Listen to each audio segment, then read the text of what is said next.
was helping a customer today who had brought in his son-in-law, and he brought him in because we have a referral program where if they bring someone to open an account, then we send them each a $50 Visa, right? And this was his son-in-law, so he recognized that he needed an account and figured, he'd bring him in. So anyways, I'm helping the son-in-law open an account, and while I'm opening the account, I'm making conversation with him and the father-in-law, and in that conversation, the father-in-law asked me, he said, "Hey, have you been to the such and such? Have you been to the bank, the branch that's on such and such street?" I was like, "Yeah." He said something about how like he's been there. That every time he goes in there, it's super busy and he can't really get anyone that speaks English. And he's like, they all speak Spanish there, and I'm Hispanic, right? And so it is relevant to me. And I'm like, oh. I thought they also, I don't know who's there now, but when I was there, everybody spoke English. They were bilingual, like they could speak both actually, but everyone that was there could speak English as well. And I told him, to be fair, I don't know who's there now. They might have some purely Spanish speakers, but he said he went up and he's like, I need someone that speaks English, and that they couldn't find anybody. And anyways, he's just talking to me about this, right? And I don't find it offensive at all. I'm just like, I'm listening, and I see it as just his observation of something, and it's just a fact, right, to him. And after he left and everything, my coworker who was listening behind me, who's like half white, half Native American, she's like, "That was really racist." I was like, "What do you mean? Like, what are you talking about?"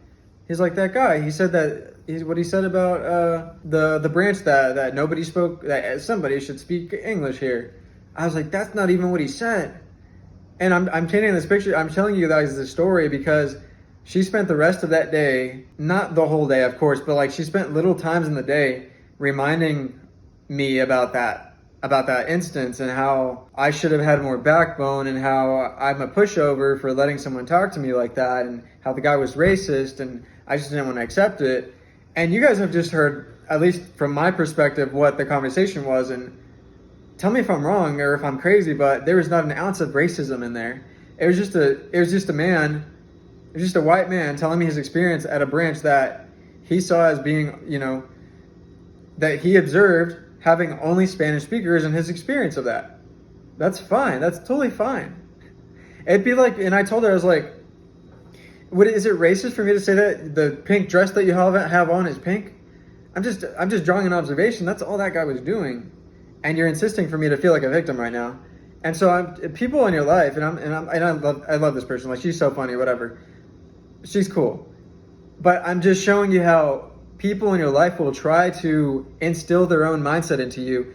And I felt it working towards the end, but it didn't work because my mindset is so strong. But if I reworked the scenario through her lens, I could see how someone would be offended by the things that he was saying. But there was no cause for me to feel offended because, as far as my perspective goes, he didn't say anything offensive.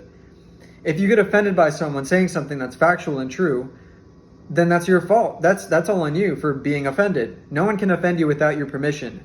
And that's what I was trying to tell her. I was like, look, I don't even see what you're seeing. Like, I could understand it if he said it the way that you're saying that he said it, but you're twisting the words. He never said it the way that you said it.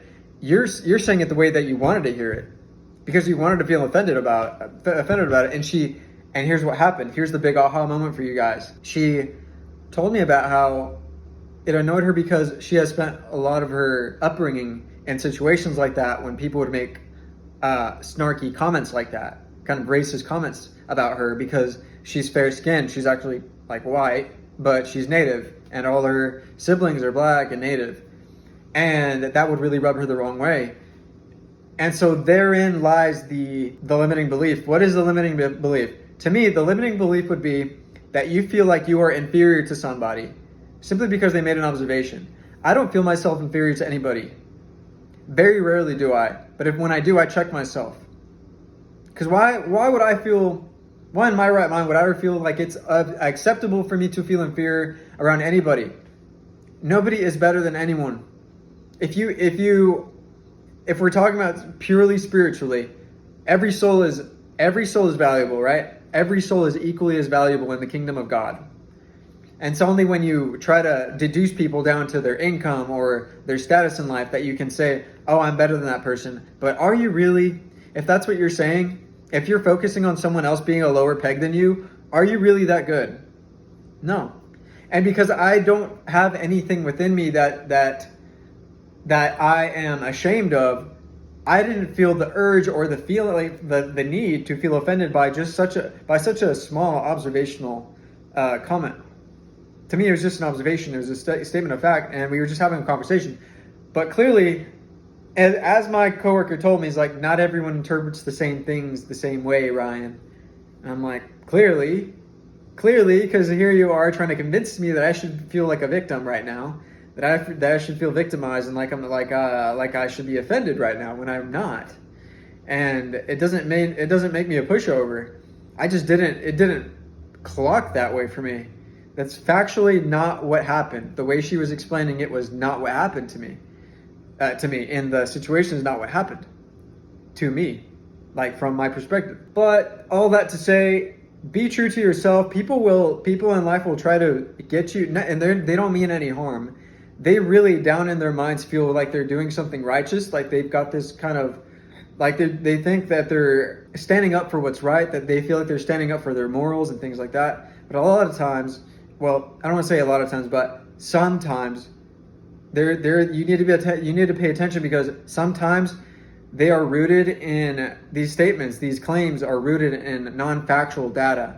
Because anytime I asked her, okay, so what did he say? If that's not what he said, because I would regurgitate almost word for word what the guy said, because he was speaking to me. He wasn't speaking to her. I was like, okay, if that's not what he said, what did he say? And she would say something, and it was like a complete lie. It was a complete twisting of what words he said. Even the tonality was off. I'm like, wow. But then again, she is a girl. I digress. I feel as though women tend to do this the most, is they will, and this is not a jab at women. I love females, but they seem to take something that happens and they put their own spin on it to justify how they feel. Whereas me, as a guy, we look at something, we look at an event and peg ourselves against it, not try to change it so that we can feel better about ourselves or feel like we need to justify how we feel. It's just not how it works, but that's all fine and dandy. Anyways, just wanted to share that story with you guys. Do with that what you will. Just wanted to share that because honestly for today, didn't have too much to talk about, but that was something very interesting that I had kind of like observed, and I thought it was worth sharing. Maybe you've had a similar experience, but either way, I hope you had a good time in this video. Hope that was relevant in somehow, shape or form. Hope you got some value or some entertainment out of it. But either way, we'll see you in the next video, and I hope you have a good rest of your day. Peace.